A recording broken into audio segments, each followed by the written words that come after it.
Hello guys, welcome back to our channel is our Family Vlogs. So, mabilisan lang po tayo for a short video only. Nais ko lang po i-share ang bagong huli ni Sir SR at patuloy po namin binibili. So, 5 piso Emilio Aguinaldo with mint mark, non-magnetic coin. Ito po ay pinaka-rare na barya. Talagang mahirap talagang mahanap to. Yan. Mahilig pa ako sa mga ganitong error guys. Talagang magandang kolektahin to. Hindi po kami bumibili dito ng mga common na walang error, Si SR ay pag may error talagang bibilhin po namin, Yan. Super rare coin. Also double die error or doubling error.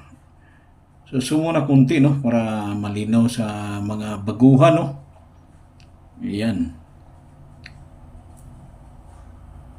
Napakagandang barya guys. Bihira lang po itong mangyari sa mga ganitong klaseng komposisyonan magnetic, Yan, medyo mataas ang bilihan namin pag mga ganitong klaseng error, Depende po sa komposisyon.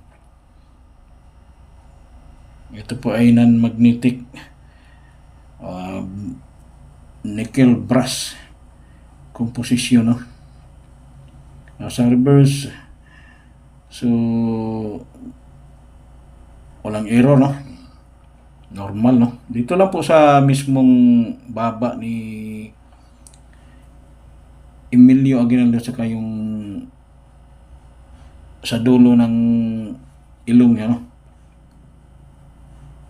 Yan, patuloy po namin binibili mga ganyang error,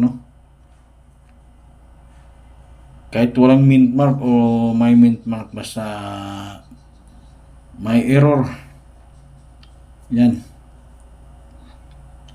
Pag walang error guys, mga ganitong klaseng piso na maraming nagsasabi na diyan sa FB na binibili nila, Wala pong halaga yan guys, Pag walang error, no added value, So pag may error, yan, pasok yan, matik. So yun lang po guys, Mga error, huwag po kayo maghiya. Magpasa po kayo sa FB page namin para makilatis agad ni Sir SR. So yun lang po. Shout out po pala kay Sir Mark Lister Gamayon. So bye bye sa inyo lahat, Thank you very much.